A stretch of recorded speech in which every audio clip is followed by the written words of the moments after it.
Hey you guys, Into the Hunter.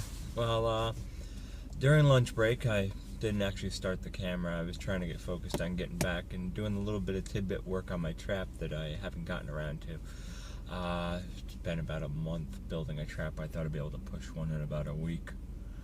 But it's just doing it in my spare time. I'm going to try a different design though for a different way of making them. But either way, more on the purpose of what this video is for. So I wound up basically cooking skunk for the first time.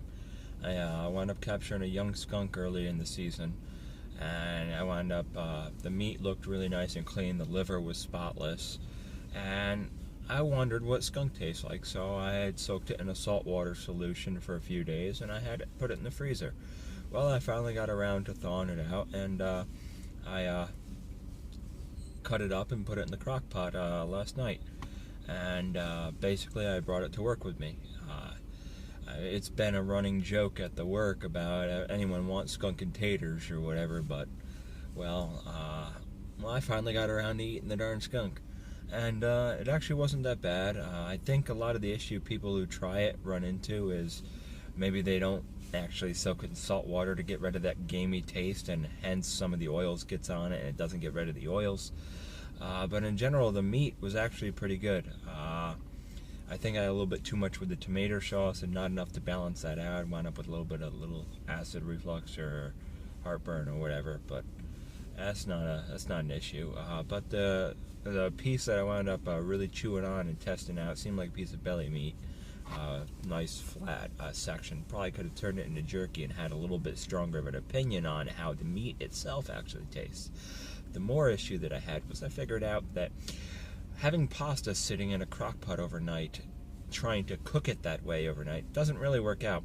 Wound up burning the outside rim of the pot, so yeah, that's soaking in the sink. But either way, it's a bit of a learning curve on how to cook this stuff, especially something that nobody would really think about eating, but hey, it doesn't hurt to try. So maybe next time we'll try some exotic Korean or Chinese food, depending on what I can catch, you know.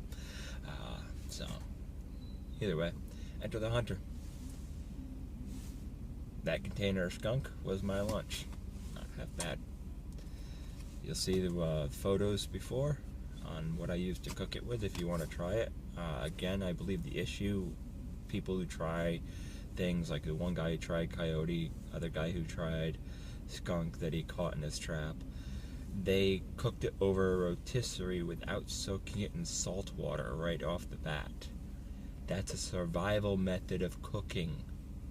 We can cook things in a much more civilized manner if we're right next to our house and everything, or can bring the meat to that location within a reasonable time. So yeah, I mean, it is a great way to have an opinion on what it tastes like, especially if shit hits the fan and you gotta eat it anyway.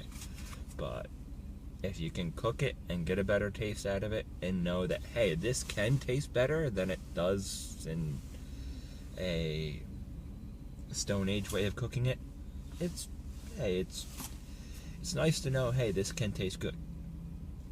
So either way, and if somebody can show me what a good looking opossum is supposed to look like meat wise, because the black veins or whatever on them, it's got me a little worried when you cut them open and everything, you get the fur off, and basically the way that meat looks, I know they're marsupial, but the way that meat looks, I'm a little hesitant about eating it because it looks a little different than a mammal's meat.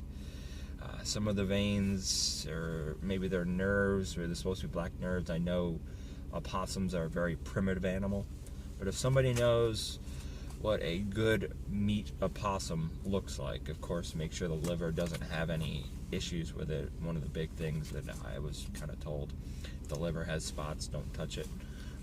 Just use it for bait. So either way, aside from that, if anyone wants to help me out with that question on what a good meat opossum looks like, so I know, and well, I can utilize more of the animal, I'd be happy with that.